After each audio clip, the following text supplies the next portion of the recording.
You laugh when your cat knocks a glass off the table. You pick up the mess, call them naughty, then post a cute story. But when your friend cancels dinner, you feel disrespected. You replay the message 10 times. You start building a case in your head. Why do you forgive a cat in 10 seconds but punish a human for days? The answer is not kindness. It is safe. Your brain treats animals as innocent because you never expect strategy from them. Your cat has no hidden agenda, no social game, no ego attack. When they scratch the sofa, you blame instinct.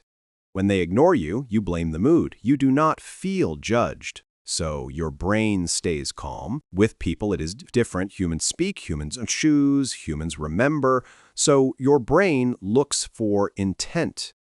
You ask, did they disrespect me? Did they ignore me on purpose? Did they think I am not important?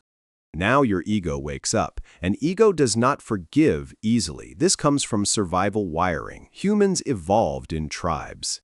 If your group rejected you, you could die. So your brain scans for social threats all the time. A broken promise feels like a signal. Maybe you are losing your place. Maybe your value dropped.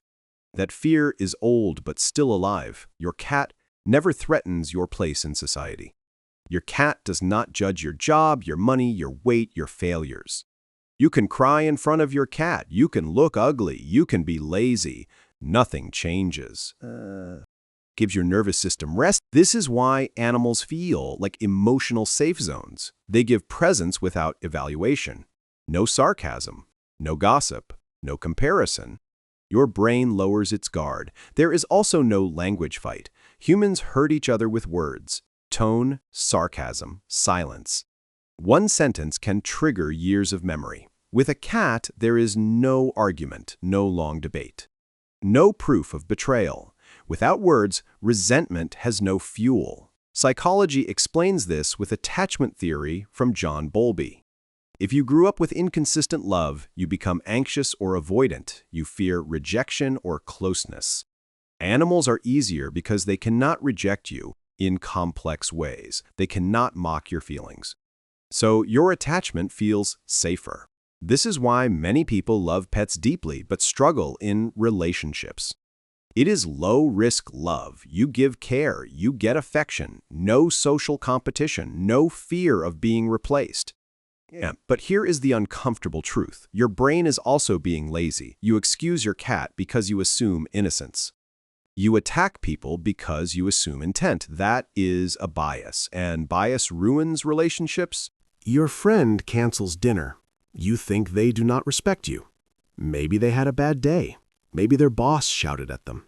Maybe their kid is sick. You never ask. You jump to judgment. You would never judge your cat like that. Your cat knocks a vase. You say it was an accident. Why can you not offer the same grace to humans? Because ego wants control. When someone hurts you, ego wants a villain. It wants proof you were right. It wants punishment. Forgiveness feels like weakness, but holding anger costs energy. You replay events. You lose sleep. You damage trust more. A broken glass is cheap. A broken bond is expensive. Human betrayal hurts more because it feels calculated. You think they knew better. They broke a social contract. That feels like a moral injury. It hits your identity. You start protecting yourself. But not every mistake is betrayal. Many are clumsiness, stress, fear, bad timing. You need to train your brain to pause. Next time someone disappoints you, ask 3 questions.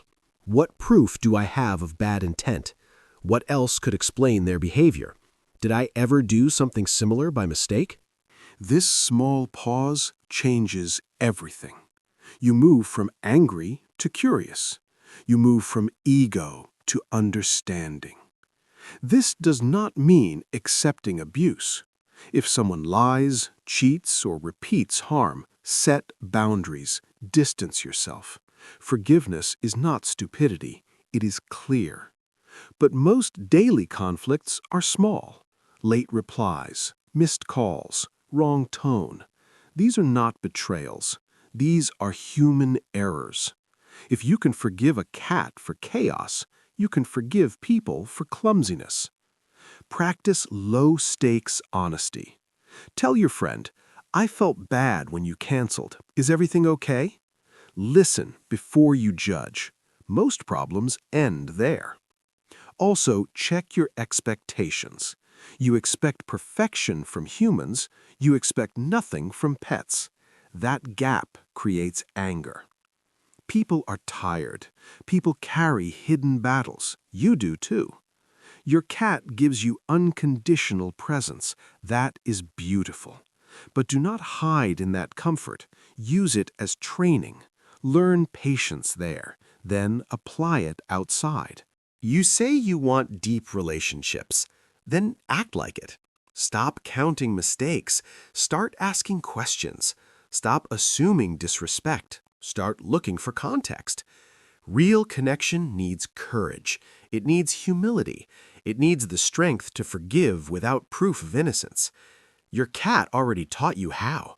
You just refuse to use the lesson with people. So the next time someone disappoints you, remember the broken glass on your floor. You laughed, you cleaned it, you moved on. Try the same with someone who matters. Not always, not blindly, but more often than you do now.